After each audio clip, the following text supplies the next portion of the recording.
Now it says live. Does it say live? All right. Okay, yeah, let's get in there. It says live. There we are. There we are. Now I got it. Perfect. And when you got the couple formats you got to go. So cool.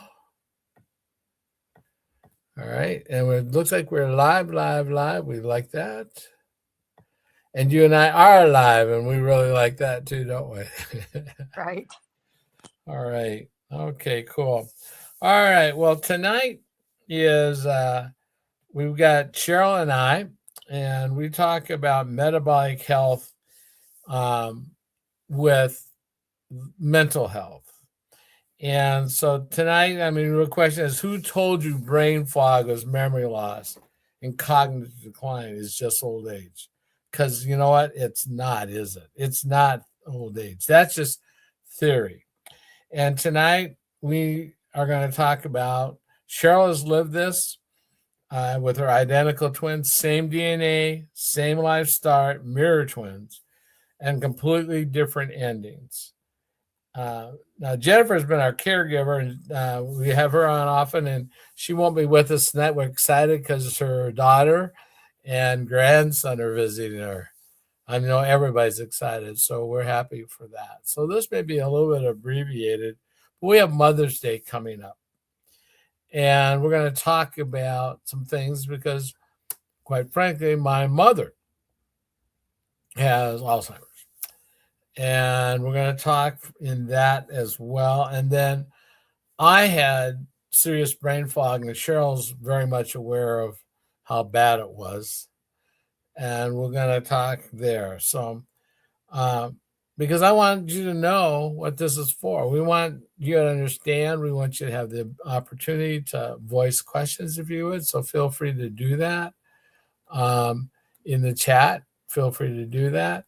And every week we come on and we want to help people get through or understand what happens in a family situation when this occurs. And it's a following more and more because there is an umbrella of Alzheimer's and it falls under metabolic health. So, Cheryl, take us back. Take us back. When did you realize that something wasn't right with your sister? Well, she was working in the guidance office as a secretary at the local junior high, and she would call me every night, and she'd be so upset. The kids were driving her nuts, and she just couldn't handle it anymore, and that was so unlike her. And her whole demeanor was changing. She was getting more introverted, and she never was that way. She was No, getting more yeah, quiet. yeah, and as identical twins, you guys had. I know you. We've talked about this before. You've talked like you guys had your own language. Yes. We And did you sense something was off or at all? not with that. No. It's just I saw her getting more insecure. She didn't have her self-confidence as normal. Um yeah, it was just yeah. What was the thing that what was of all the things with her? What was the first thing that you noticed that didn't sit right with you that you thought something might be up? Her loss of self-confidence Okay. because she was always very confident. She was outgoing and she kind of became withdrawn. And when she was first diagnosed, they diagnosed her with depression, which is normal thing sometimes. But that wasn't put her on meds for that, and that wasn't doing anything. Okay. Well, what did doctors say at the beginning? Were you involved with it at that much at that stage No, it or was not. They just all I know is they just diagnosed her with depression, and we didn't really know anything because the meds weren't helping for depression, obviously. And her husband asked the doctor about taking her to Mayo, and that's when we found out. And very upsetting to watch her. I went up there the first week she was up there. She and her husband went. The second week he asked me to go with, which I did. And it's some of the tests, the mental tests she had to go through were very grueling for her because she couldn't do it. I was with her with some of these, and she was getting very upset. Like what? Like kind of what type of test? What you say? Well, say, okay, I'm going to give you 10 things to remember, and I want you to name them back to me. Well, she couldn't do it. She could not do it. And I know it was very mentally draining. 2 weeks. Sure. She was exhausted by the time we got home. But that's where we found the diagnosis. Okay. Study. No, what did the doctor say at the beginning? What were they giving you? Were they saying she was advanced and or whatever? Or like, Well, we think now looking back, we think that it was coming on long before that we noticed things. Because they were building a home, she and her husband, and they built many homes, and she'd forget to order things because she was basically the general contractor, and she would forget to order things. And they noticed that, but I wasn't around her every day at that time. So, when you're around her every day, you notice more things than if you see her like once a week. But the doctor told us, he said, I asked him if we could go in the other room to talk to him because I was so upset and I really didn't want her to hear me ask him what I had to ask. And I said, "What are we looking at?" And he said, "She could be in a nursing home in 3 years." And I was just dumbfounded, just dumbfounded. He said, and this is what they do. He said, it's dementia with the probability of Alzheimer's. And they can't really say it is true Alzheimer's until if after death they look at the brain. My sister's brain went to Harvard, and it was true Alzheimer's. under the definition of tangles and Right. tau proteins and stuff, right? Atrophied, a lot of gray matter. It was true Alzheimer's. Yeah.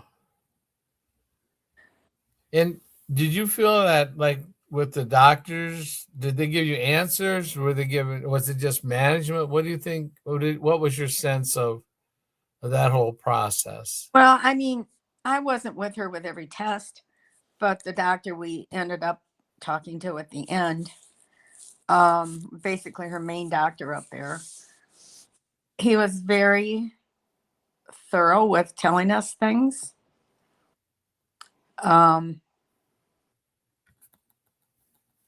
Some people don't realize that with Alzheimer's, you do die. Everything shuts down. You forget how to breathe. You forget how to eat. You forget how to feed yourself. Basically, you become a vegetable that's alive, but you're a vegetable. She was Mm-hmm. at the end. Okay. All right. But thanks for sharing that. I know it's tough. It is tough. But it's not aging, is it? No, it's not aging. She was 54 when she was diagnosed, and she passed when she was 61. Yeah. All right. Well, let's look at something that most people don't, because it is an age, and nobody's connecting that. We used to think that it was age, didn't we? I Yeah, mean, your mom lived to 90, 95. 95. And she had some dementia going on, but Yeah. But it wasn't when she was 60. It wasn't when she was 70. It was, maybe 90s, right? And right, my mom, is alive, has Alzheimer's. She's 97. We just celebrated her 97th birthday. And so that's kind of what it's always been, hasn't it? I mean, you and I, right, we're 78, we're 74, 80. I mean, we're not we're not the new kids on the block, but right? right. But we, I suffered from brain fog. That was What did you notice in my brain fog? Did you notice anything? How did you notice? Did you ever thought about it? Oh, I noticed minor things, but the night you told me that if you thought you were getting Alzheimer's, that you would. By the way, we are dating, so he said he would leave me. Although we're in different houses right now, but Yeah. yeah, Yeah, I mean, that's very true. I mean, I was if because it was, guys, my brain fog was severe, and it was on the backdrop of having blood glucose high enough that I should have been in a coma. I should have had a cardiovascular event, a stroke. I shouldn't even be here. With my numbers as high as they were, and people can look them up. If you see someone that had a fasting blood glucose of 834 with an A1C of 18.1, look that up and see what the prognosis is for somebody like that. And I was very concerned because I knew my mom was suffering from it. And when you have conversations with people and they go like, I know mom and dad are dead, and my brothers, and they're in the cemetery. Okay, good. That's a statement. That's fact. But then, do you think they get hungry? Should we take some food up to them? That, like, oh, and for me, that was, we had on and off things with this, and this before we found what we found that has helped us, both of us, right? right. But one day I made 5 trips, not 150 yards from my house, in the car to a stop sign. I had to at a T intersection, had to manage myself around to get back to the house because I had 5 times I had to come back and get things I forgot. And they were all on the butcher block. Have you ever forgot your phone? And you have to turn around? Cheryl, you've forgotten your phone. I mean, everyone's forgot their phone, right? Well, I forgot my phone. Normal, right? Sort of. 150 yards, had to turn around, go around the block, kind of a thing. And there's not a way to go around the block. You got that's anyway. And so I go back, park the car, get in, unlock the door, go in, go. It's right there in the butcher block. I mean, 10 feet from the door, maybe 15, but who cares? It's close to the door. Grabbed my phone, got in the car, started the engine up, gone out. I forgot my briefcase. Huh. So you turn around, drive back,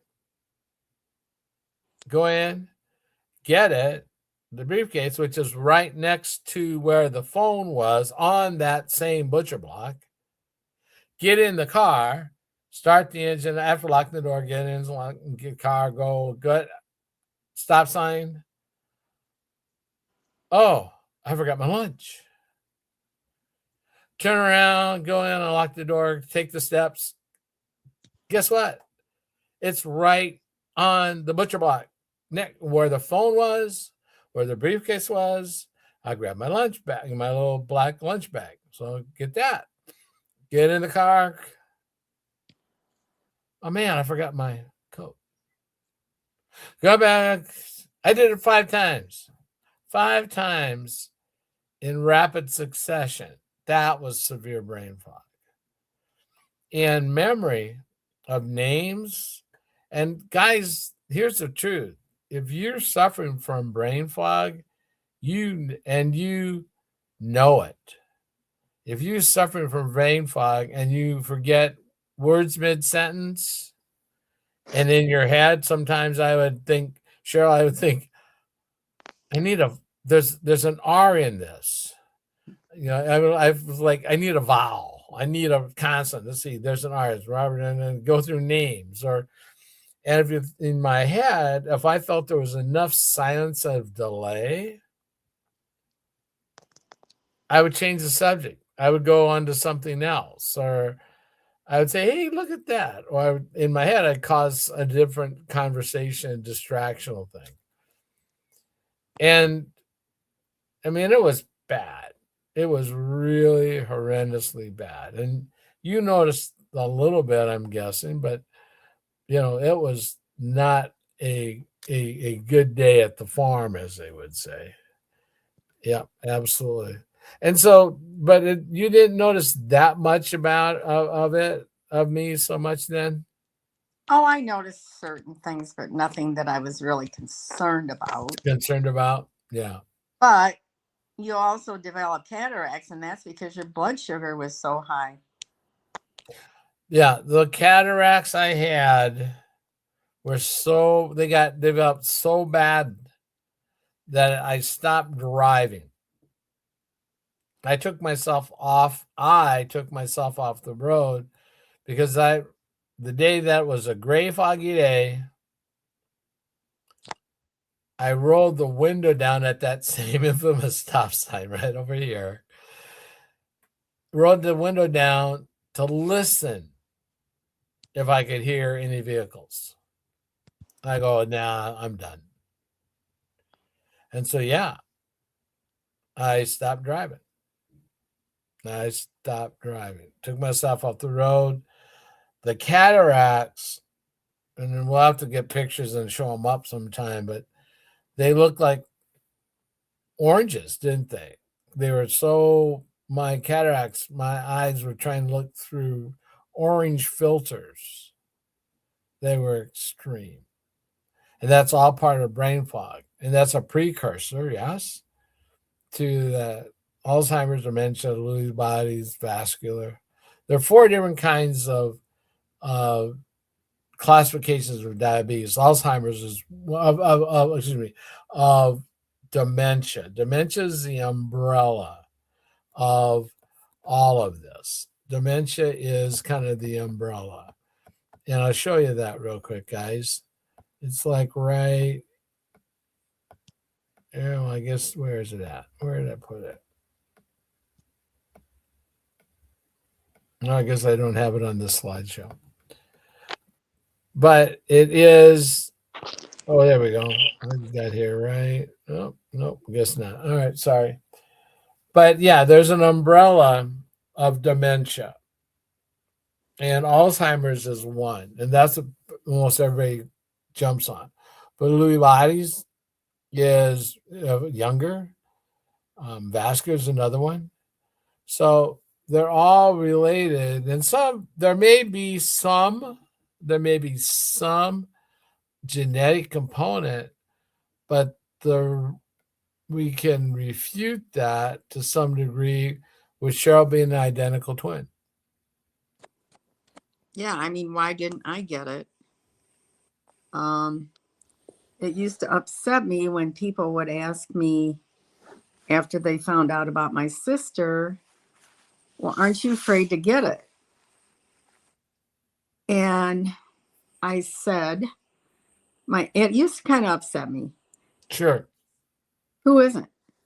But I said, if there was a test for me to take to see if I was going to get it, I would not take it because I don't want to live in fear the rest of my life, knowing that's going to happen. Right. I get it.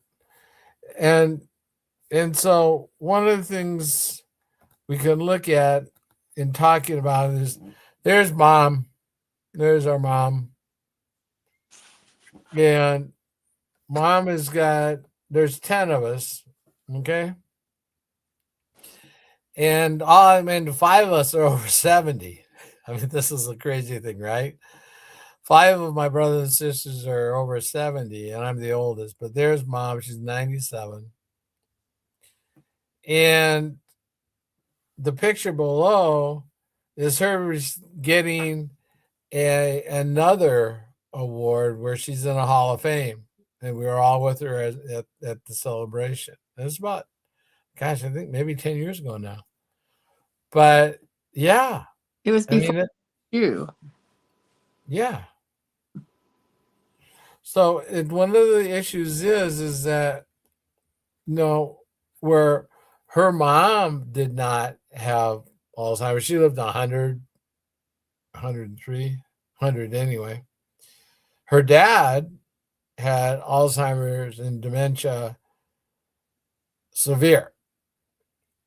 And one of the things we can discuss is here is on Mother's Day, there's some joy the other day with some of her great. She's 5 generations. She has 5 generations.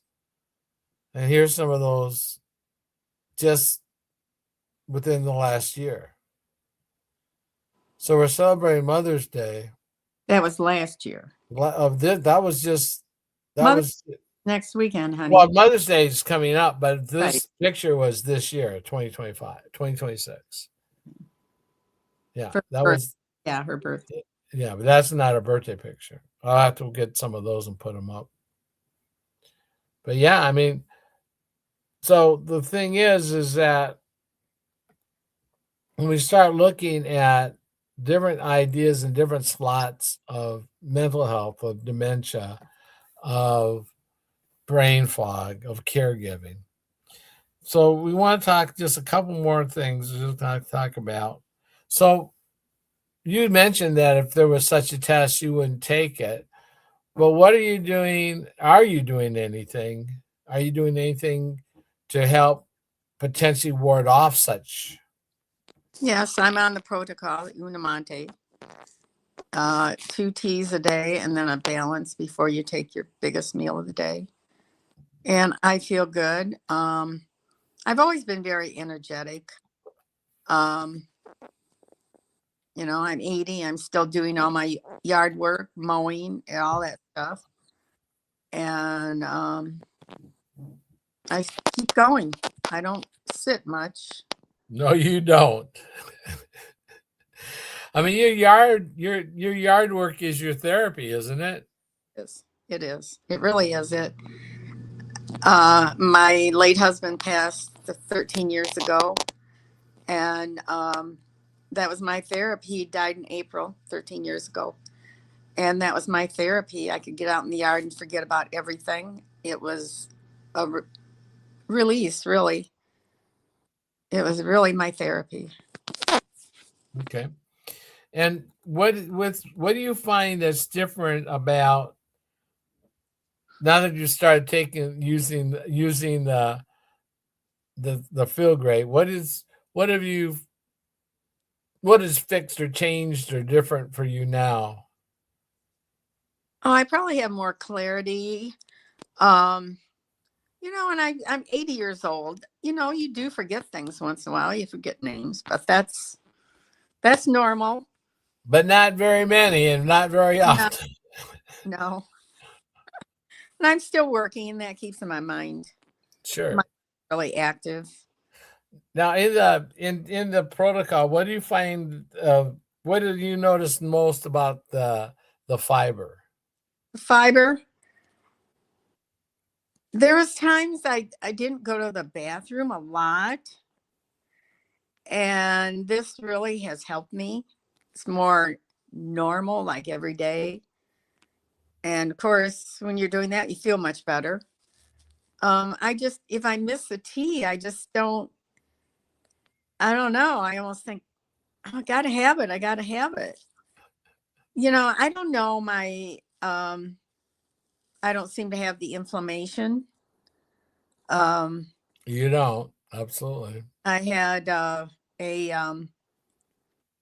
parathyroid that was very high, and every doctor I saw, the first thing out of their mouth, "Do you want surgery? Do you want surgery?" And I said, "No, not if I don't have to."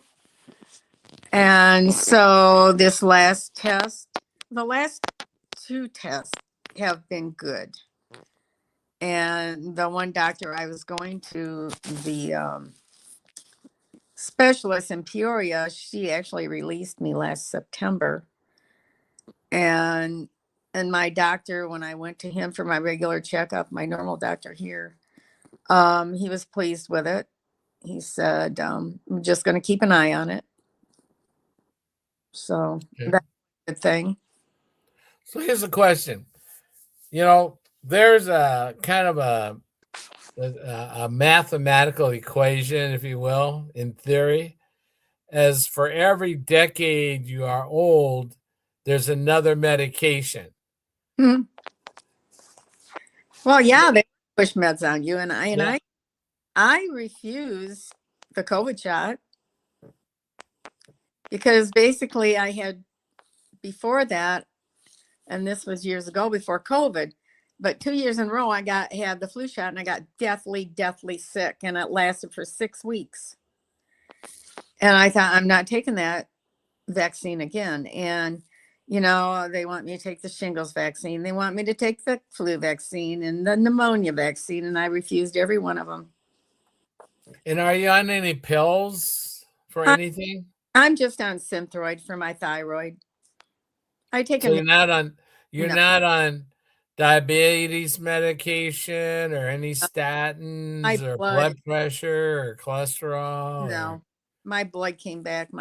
You saw my reports. They were very good. yeah, they are glass clean. So, I mean, and I am, thank God, every day for my good health. Yeah, I really do. incredible.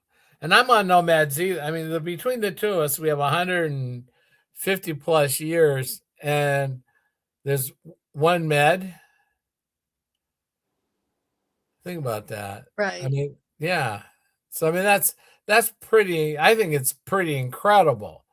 And so, I would think that maybe if someone that's 55 or older or in closer to our age would want to maybe model after that. I mean, just think about it. Neither one of us are being managed. That's managed care. That's prescription care. We're healthy. We're on that protocol, right? Right. And away we go. Have a nice day. And yeah, it works for us. It really does. And so I guess I'm just as we're wrapping up today, I gotta just ask a couple final questions. Um, if someone is beginning to notice that a family member is not quite square emotionally, what would you advise or what would you tell them? What have you learned?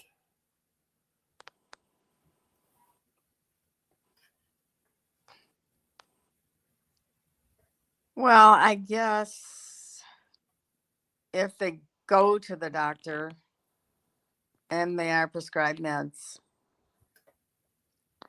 that in my opinion, they do nothing.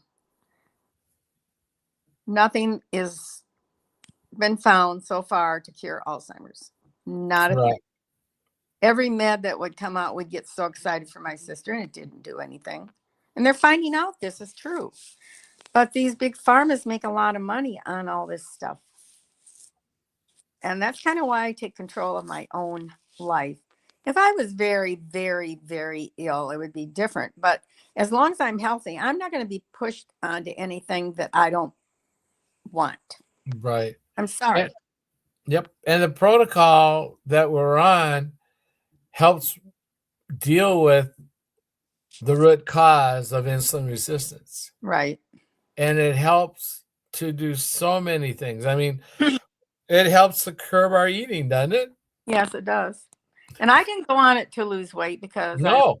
weight, but you have those hunger pains, but I find when I'm on this, I don't think about food.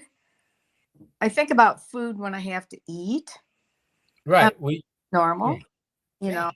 Well, how about when we have, or if we, we get to eat normal, right?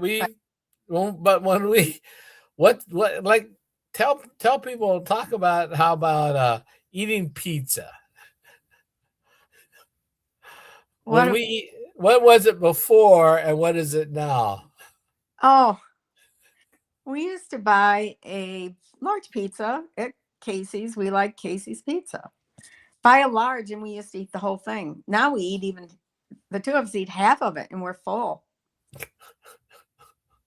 The balance before the meal is a good fiber, and I think it's a great thing, and it does fill you up, but we find we don't eat as much Yep. when we're on it. But Yeah, absolutely. Absolutely. We don't. I mean, it's goofy because we would eat the whole pizza and then some. And then I continue looking for more food and more food because I wasn't I wasn't I wasn't satisfied. I wasn't even feeling full. I just was continuing to graze and graze and graze to the point that my mind was graying out, right? It was brain fog, couldn't see. well, and You know, diabetes, honey. yeah, I get it. So, well, we're wrapping up tonight. What would you tell people? You've been on the protocol for about a year, Yeah, following our comeback plan. And on our comeback plan, how long are you going to stay on this? forever, I guess. Yeah, why not? I mean, how how long do you want to feel good, right? Forever. Exactly. So it's always great seeing you, and I'll see you tomorrow. You look great. Thank you. You're a beautiful young lady. Thank you. And thanks for spending some more time with me. And so, guys, next week we'll talk a little bit more. We should have some more guests. Jennifer should be with us, and some of the other people will be on. We've got some more stories. Been doing a lot of research at King's College. There's a study on twins, and that's some great research there. So that's real research on real people, not using lab animals, because a lot of the stuff that comes out that then goes into let's give it a wing is based on laboratory animals. And the crossover, I think, is something like 90% doesn't come over. So, anyway, it's great seeing you. I will chat with you later. All right. Thanks for being on tonight. Love you, literally. Love you. All right, bye now. Bye.